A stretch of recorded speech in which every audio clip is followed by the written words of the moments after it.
नमस्कार। आज फिर हाजिर हूँ आपके लिए कक्षा 10 चैप्टर नंबर 6 त्रिभुज। एक नया जो चैप्टर लेकर के आज आपके सामने आया हूँ। तो त्रिभुज, इसके अंदर हम करने वाले हैं समरूप त्रिभुजें और समरूप आकृतियां। तो सबसे पहले समरूप शब्द के बारे में समझे। समरूप, समरूप मतलब समान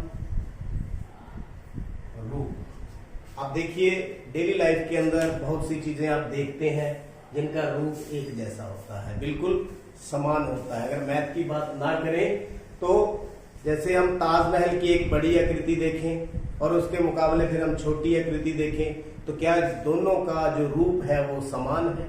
दोनों का एक जैसा रूप है? बिल्कुल कहेंगे हाँ, एक जैसा रूप है।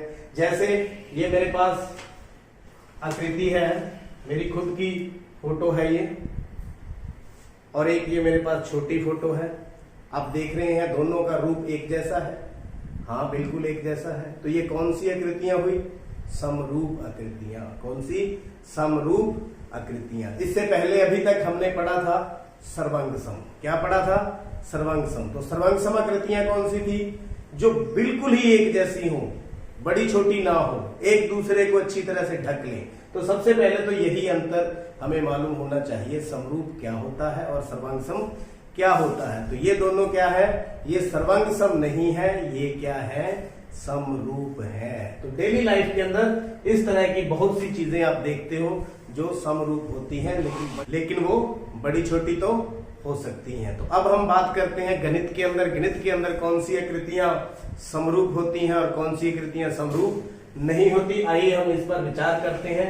ये मेरे पास वृत्त है, ये मेरे पास वृत्त है। क्या यह समरूप है? बिल्कुल है। लेकिन कौन सी कसौटियां इनको समरूप कर रही हैं? पहले तो मैंने डेली लाइफ वाली बताई, लेकिन यहां पर हमें कुछ नियम फॉलो करने पड़ेंगे भी कौन सी समरूप है और कौन सी नहीं है। इसी प्रकार मेरे पास एक और आकृति है, त्रिभुज। क्या यह समरूप है? ये मेरे पास दो त्रिभुज मैंने बनाई है। क्या यह समरूप है? हाँ, बिल्कुल है। लेकिन क्या इसके अंदर क्राइटेरिया मैंने फॉलो किया है? पहला तो मैं आपको बता चुका हूं, ये बड़ी छोटी हो सकती हैं। तो हम उस क्राइटेरिया की बात करें तो वो क्राइटेरिया जो आकृतियों के लिए, अभी मैं किसके लिए बात कर रहा हूं? आकृतियों के लिए। तो कौन सी आकृतियां समरूप होती हैं?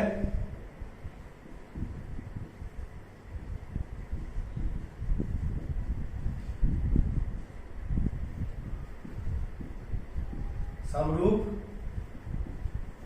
होती है। तो दो चीजों का ध्यान रखना है। एक तो उनकी भुजाओं का अनुपात बराबर होना चाहिए। क्या होना चाहिए? भुजाएं समान अनुपात में होनी चाहिए। दूसरा, जो संगत कोण है वो बराबर होने चाहिए। संगत कोण बराबर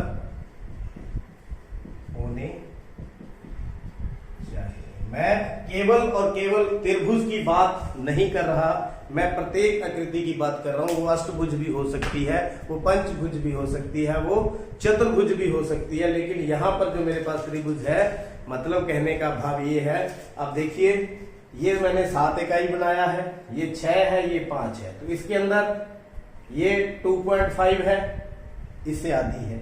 ये 7 है, ये इससे आधी है। ये 6 है और ये इससे आधी है। मतलब इनकी भुजाओं का अनुपात कितना है? 1/2 है। कितना है?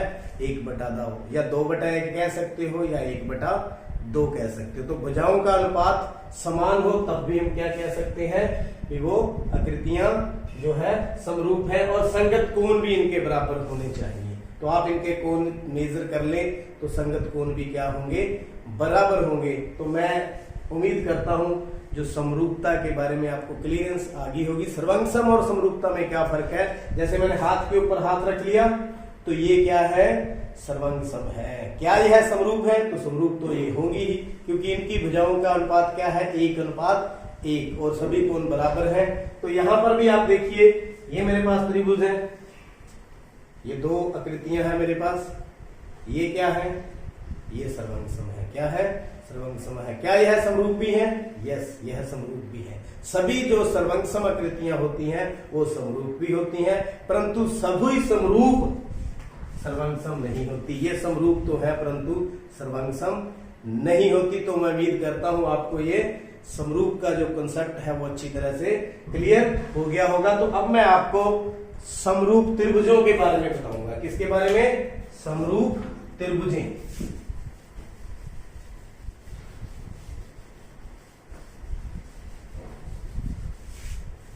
समरूप त्रिभुजें या समरूप त्रिभुज।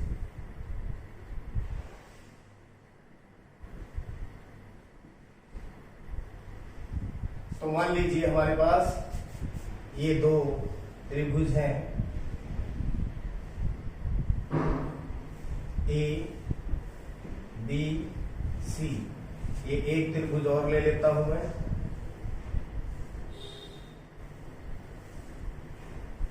P Q are. तो ये दो त्रिभुजें हैं। ये समरूप कब होंगी? हम पूरे चैप्टर के अंदर समरूपता की बात करते रहेंगे बार बार। तो ये कब समरूप होंगी? त्रिभुज ए बी सी, ये निशान है समरूप का। किसका निशान है? समरूप का। किसके है समरूप? P Q are. यदि जो जो कसौटियां हम उसकी बात करेंगे। नंबर 1, यदि इसका ये कोण, तीनों के संगत कोण आपस में क्या हो? बराबर। क्या हो? बराबर। पहला नियम, यदि कोण ए बराबर में कोण पी, कोण बी बराबर में कोण क्यू, ये इसके बराबर, और कोण सी बराबर में कोण आर। तो तीनों कोण अगर त्रिभुजों के अंदर बराबर हो जाते हैं तो उसको बोलते हैं एंगल एंगल एंगल, या यूं कहें भुजा भुजा भुजा। समरूपता कसौटी या समरूपता नियम, समरूपता नियम। तो एक हो गया। अगर ये हम तीनों के कोण बराबर कर दें तो ये त्रिभुजें क्या होंगी? समरूप होंगी। तो दूसरा क्या है? मैंने बात करी थी भुजाओं का अनुपात क्या होना चाहिए? समान होना चाहिए। ये भुजा इसकी है और ये भुजा इसकी है, दोनों का अनुपात निकाल लें। किसके बराबर होना चाहिए? संगत भुजाओं के अनुपात के बराबर, क्यू आर और AC बटा में PR, तीनों भुजाओं का अनुपात। तो इसका नाम क्या है? SSS, साइड साइड साइड, या भुजा भुजा भुजा भुजा भुजा भुजा समरूपता कसौटी या नियम, समरूपता नियम।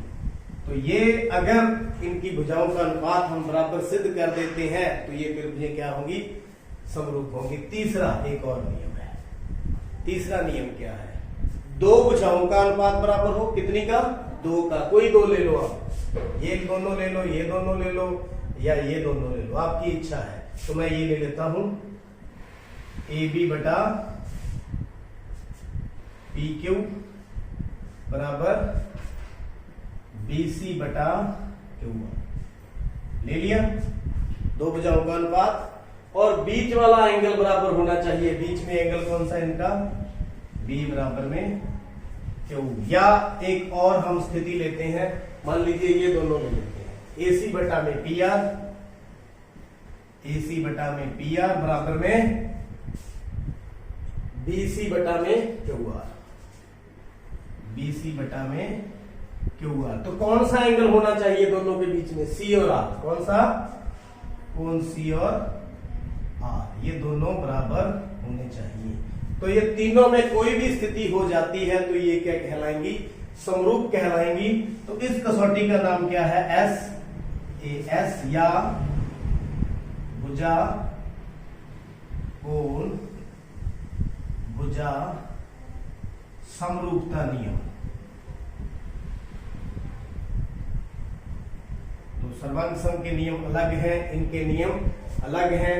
तो ये देखिए यहाँ पर कोण बराबर कर सकते हैं, भुजाओं का अनुपात ले सकते हैं, और दो भुजाओं का अनुपात और एक कोण बीच का बराबर होना चाहिए। एक बात और, तो नियम तो हमारे ये थे 3। यदि हम दो कोण भी सिद्ध कर दें, कितने, दो कोण भी अगर हम सिद्ध कर दें तो भी त्रिभुजें क्या होती हैं, समरूप। क्यों का जवाब, क्योंकि अगर दो कोण बराबर है तो त्रिभुज के तीनों कोणों का योग 180 होता है, तो तीसरा कोण भी क्या होगा, बराबर होगा। तो हम इसकी क्रॉलरी के रूप में हम इसको ए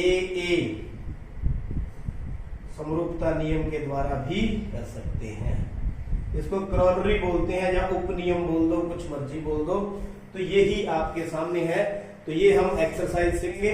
तो 6.1 के अंदर आकृतियों के बारे में बताना है, समरूप है या नहीं। तो आइए करते हैं एक्सरसाइज 6.1। फर्स्ट सम एक्सरसाइज 6.1 का क्या है, कोष्ठकों में दिए गए शब्दों में से सही शब्दों का प्रयोग करते हुए रिक्त स्थान भरिए। सभी वृत्त डैश होते हैं समरूप या सर्वांग सम। तो यहाँ पर हमें जो मैथमेटिक आकृतियां हैं बताना है, समरूप है या सर्वांग सम है। अभी मैंने आपको बताया था सभी वृत्त सर्वांग सम होते हैं या समरूप होते हैं। तो ये आपके सामने सभी वृत्त, मैंने 2 वृत्त दे दिए। देखिए इनकी भुजाओं का अनुपात बराबर है। जो इनकी रेडियस है वो हमेशा अनुपात में ही रहेगा, क्योंकि सिंगल ही रेडियस है, अलग अलग नहीं है। और कोण भी कितना बन रहा है, 360। तो दोनों जो क्वालिफिकेशन है वो पूरी करता है। इसका मतलब क्या है, ये सर्वांग सम तो हो ही नहीं सकते क्योंकि रेडियस बराबर होना चाहिए। तो क्या है ये, समरूप। उसके बाद आती है सभी वर्ग। तो मैं वर्ग बना देता हूं। यहां पर ये हो गया वर्ग। इसकी भुजा कितनी है, 2 सेंटीमीटर मान लीजिए। ये एक वर्ग मैंने बना लिया, इसकी भुजा कितनी है, 4 सेंटीमीटर। तो भुजाओं का अनुपात, एक ही भुजा है उतनी ही लंबाई होती है। एक ही भुजा मतलब जो उनकी लंबाई है वो एक ही सब जैसी, एक जैसी होती है। और सब में कोण भी कितना होता है, 90-90 के। कितने के, 90-90 के। तो इसलिए ये समरूप तो है। सर्वांग सम इसलिए नहीं है क्योंकि भुजाएं इनकी क्या होनी चाहिए, बराबर होनी चाहिए, एक दूसरे को ढकना चाहिए। इसलिए सभी वर्ग यहां पर भी क्या आएगा, समरूप होते हैं। आगे चलते हैं। सभी त्रिभुज समरूप होते हैं। समद्विबाहु या समद्विबाहु या समबाहु या समबाहु, तो दोनों में बताना है। तो देखिए समद्विबाहु की बात करें तो समद्विबाहु एक तो ये इस प्रकार की भी हो सकती है। अब यही दोनों भुजाएं मैं इकट्ठी कर देता हूं। ये देखिए, अब ये भुजाएं तो सेम हो सकती हैं, जबकि ये क्या हो गया, इनको ऐसे अंदर कर दे थोड़ा तो यहां पर आ जाएंगी। तो तीनों भुजाओं का अनुपात हमेशा बराबर नहीं रहेगा। तो इसलिए समद्विबाहु वो है, कभी कभी समरूप नहीं भी होती।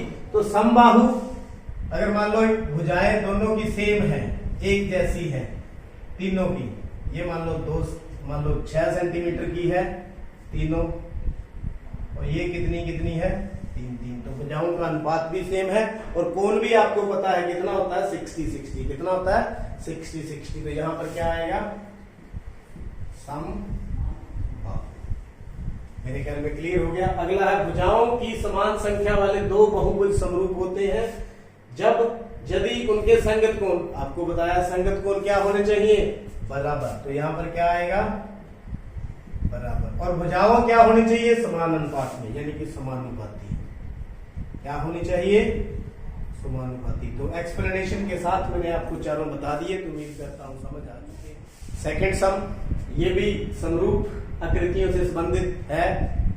निम्नलिखित युग्मों में भिन्न भिन्न उदाहरण दीजिए। सिर्फ हमें उदाहरण देने हैं पहले समरूप आकृतियां। तो पहला युग्म हम दे सकते हैं 2 वृत्त, कोई भी ले लें, एक ले लें जिसका त्रिज्या हो 1 सेंटीमीटर, और एक अन्य वृत्त ले लें जिसका त्रिज्या हो, जैसे मान लो 3 सेंटीमीटर। तो ये हो गया वृत्त 1 वृत्त 2। दोनों क्या है, ये समरूप आकृतियां हैं। एक और ले लें, क्या ले लें, आपकी इच्छा है। मैं यहां पर वर्ग ले लेता हूं, एक वर्ग जिसकी भुजा 1 इकाई, एक और वर्ग ले लेता हूं जिसकी भुजा 2 इकाई लिख देता हूं। कितनी, 2 इकाई। ये पहला वर्ग, दूसरा वर्ग दोनों क्या है, ये समरूप आकृतियां हैं, वर्ग। दूसरे पर चलते हैं, जो समरूप ना हो। तो पहली उदाहरण,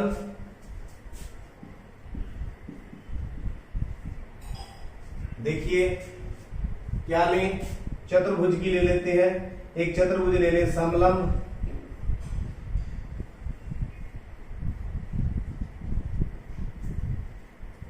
समलंब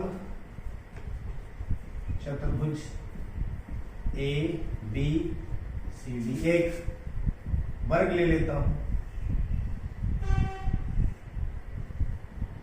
वर्ग पी क्यू आर एस। ये समरूप नहीं है। अन्य उदाहरण, अब जो मर्जी लिख सकते हैं, मैं त्रिभुज और चतुर्भुज ही लिख देता हूं। लोग, एक त्रिभुज और एक चतुर्भुज, A B C P Q R S, समरूप नहीं है, समरूप नहीं है। तो उम्मीद करता हूं इस प्रकार से उदाहरण लिखनी आपने समझ ले ली होगी। क्वेश्चन नंबर 3, बताइए कि निम्नलिखित चतुर्भुज समरूप है या नहीं।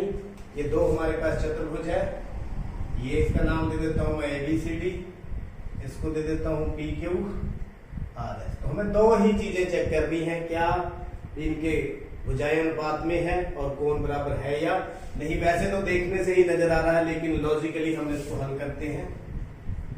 पहले भुजाओं का अनुपात देख लें, AB बटा में PQ 1.5/3 इज इक्वल टू 15 बटा में 30, काट के कितना आ गया, 1 बटा में 2।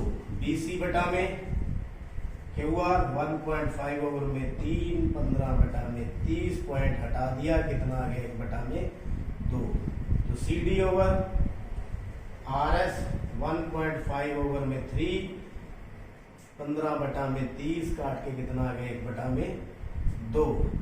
इसी तरह AD ओवर में PS 1.5/3, 15/30, काट के कितना आ गया, 1 बटा में 3। तो भुजाओं का अनुपात आप देख रहे हैं बराबर है, लेकिन कोण इनके क्या आपको नजर आ रहे हैं, ये तो एक और इस प्रकार से वर्ग जैसी आकृति है, लेकिन दोनों की आकृति समरूप नहीं है, क्योंकि इनका कोण बराबर नहीं है। इसलिए जो ABCD चतुर्भुज है PQRS के समरूप नहीं है, क्योंकि भुजाएं तो अनुपात में है, परंतु कोण, संगत कोण बराबर नहीं है, संगत कोण बराबर नहीं है। तो उम्मीद करता हूं मैं समरूप आकृतियां कौन सी होती हैं वो आपको अच्छी तरह से समझ आ चुकी होगी, और एक्सरसाइज जो 6.1 है वो भी आपको अच्छी तरह से समझ आ चुकी है। तो देखते रहिए, समझते रहिए, चैनल को सब्सक्राइब करें। आपका बहुत बहुत